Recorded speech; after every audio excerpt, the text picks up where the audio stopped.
Dangers in BBL surgeries. A Brazilian butt lift has one of the most highest mortality rates of any cosmetic procedure.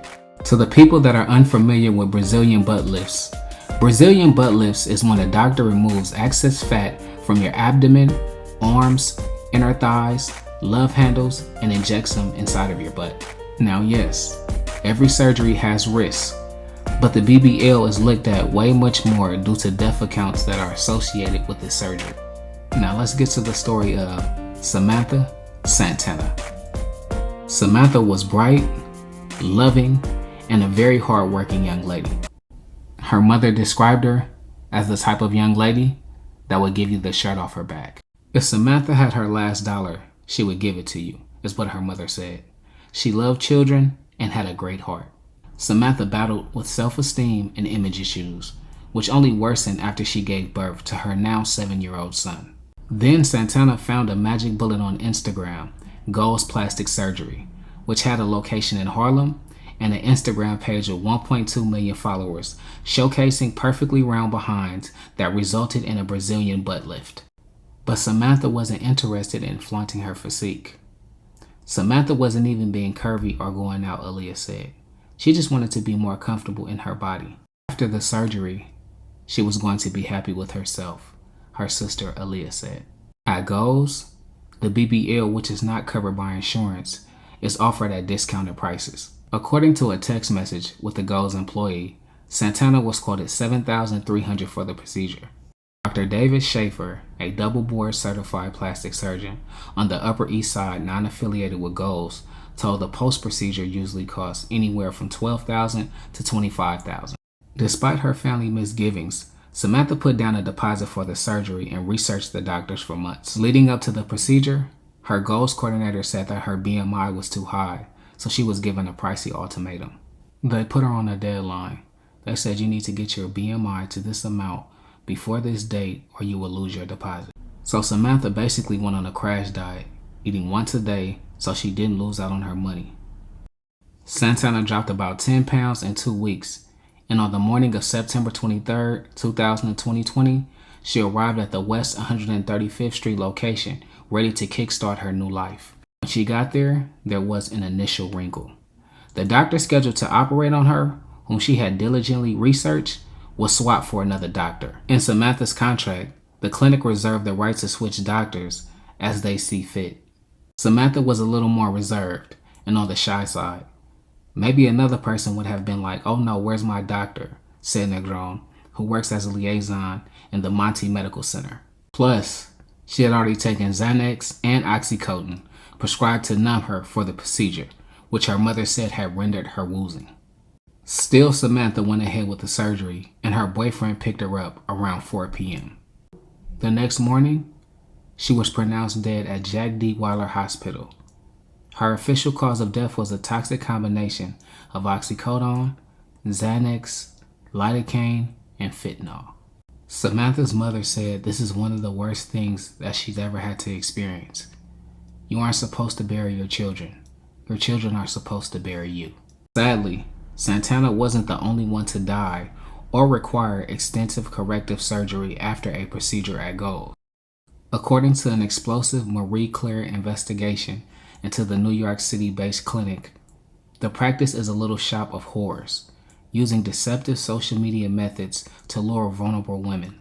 Just a few days after Santana died, Shay McIntosh, a 27-year-old dancer from the Bronx, was operated on by Dr. Thaddeus Boucret and died that evening of the same combination of drugs. Boucret is no longer allowed to practice medicine in New York City, but is working out of a dental office in New Jersey. Goals was funded in 2016 by pediatrician Sergei Vorskuskian, a native of Azerbaijan, about a decade ago. He changed his name to Dr. Voskin while becoming a U.S. citizen, his attorney said. The clinic was originally called Allure before changing its name to Goals in 2017. The same year he started the practice, Voskin's wife Ella was released from federal prison. She has served 36 months for conspiring to defraud Claims Conference, a reparations organization for Holocaust survivors, out of $57.3 million. A former employee told Marie Claire Ella is the mastermind. When it comes to social media, she's a low-key genius. According to the report, Volskin employs a stable of contracted doctors, none of whom are required to be board-certified plastic surgeons. Anybody can open up a surgery center, and then what you are doing is using the physicians as independent contractors in order to escape liability and prosecution, or at least be able to defend against it, Florida-based attorney Andreas Borigovich told Marie Claire. Joshua Lurie, a general counsel for Goals Branded and Titles in Voskin, told the Post that a significant amount of statements in Marie Claire are demonstratively false. He also added that the Harlem location that treated Santana closed in January of 2021 for business reasons and did not permit for the prescription of fentanyl to patients.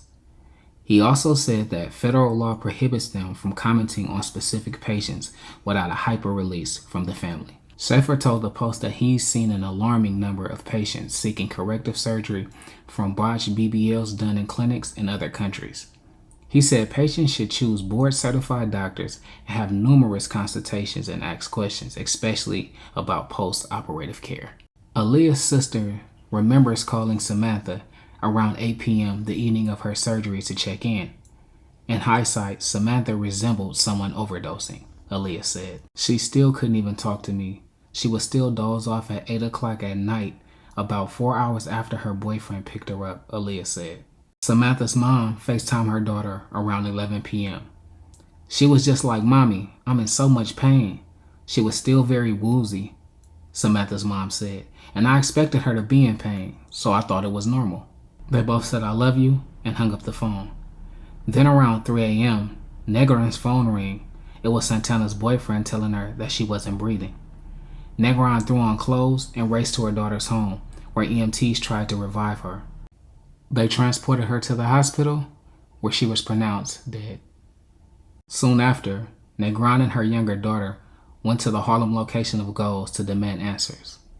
After announcing herself as Samantha's mother, Negron said the girl behind the counter started scrambling and ran into a room. Finally, a manager emerged and took them into the small office to get them out of the lobby, Samantha's sister said. The manager refused to hand over Santana's medical records. Negron said her manager was able to acquire them a few months later. Within days of her death, someone from Goals called Santana's phone to remind her of a massage appointment. Aaliyah answered and told them that her sister was dead. They put me on hold and then came back and said, "Oh, okay, I'm sorry. We'll just cancel the rest of the appointments." And that was it, said Samantha's sister. Except it wasn't. A few days later, Aaliyah received an automated text message saying that they heard something had gone wrong with her surgery and to contact them. Aaliyah called their practice predatory. The way that they're promoting it on social media with discounts, it's like you're going to Bed Bath & Beyond.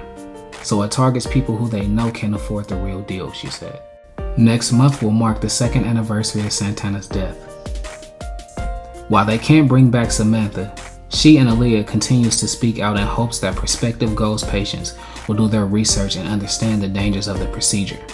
They want to prevent further senseless deaths.